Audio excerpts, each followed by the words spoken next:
28. Predict by which modes of spontaneous radioactive decay each of the following unstable isotopes might proceed. And then we have 241 with a atomic number 94, which is Np. Okay, so we know that this is an unstable isotope, right? They say it right here. So an unstable isotope is basically something that is radioactive. So we're talking about something that is radioactive. And radioactive or unstable isotopes obviously don't want to stay radioactive or unstable forever. They want to become stable. So they will decay in such a way that they will produce a more stable isotope, whatever that isotope is. But now we have to figure out which one of the decay modes is Np going to undergo. Now, Np is neptunium, and I believe that there might be a typo here because Np's atomic number is never 94. It is 93. The atomic number of 94 is plutonium, which is Pu. Woohoo, Pu.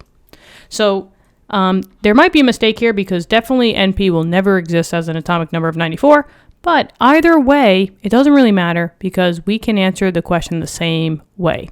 Now, there's many different types of decay forms, right? Whether you're undergoing beta emission, positron emission, electron capture, or alpha emission. The first thing that I would do is I would always look at that atomic number, which we just changed from 94 to 93. But anytime that you have an atomic number over 83, these are big, bad nuclides, right? They're crazy high isotopes. They are unstable because they're so large. They're going to decay to break down into, more stable nuclides, right? And they need to lose mass fast. And that's why they undergo alpha emission, because alpha is just a helium atom. So you're losing 4 as your atomic mass and a 2 as your atomic number. Now I look over here, and since we corrected it, this has an atomic number of 93. But either way, whether they wanted 94 or 93, it doesn't matter because both of those numbers are greater than 83.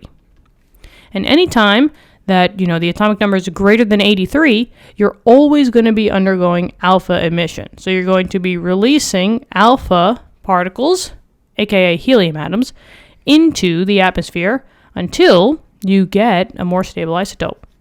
And that is the final answer. So I hope this helps. Thank you so much for viewing the video. Subscribe to the channel if you haven't already. I look forward to helping you in more questions. We also have memberships open to the channel if you guys want more perks from us. But, you can check it out. If not, that's totally fine. My brother and I, we really do appreciate all you guys. Thank you so much for your support, and I'll talk to you soon. Okay, bye-bye.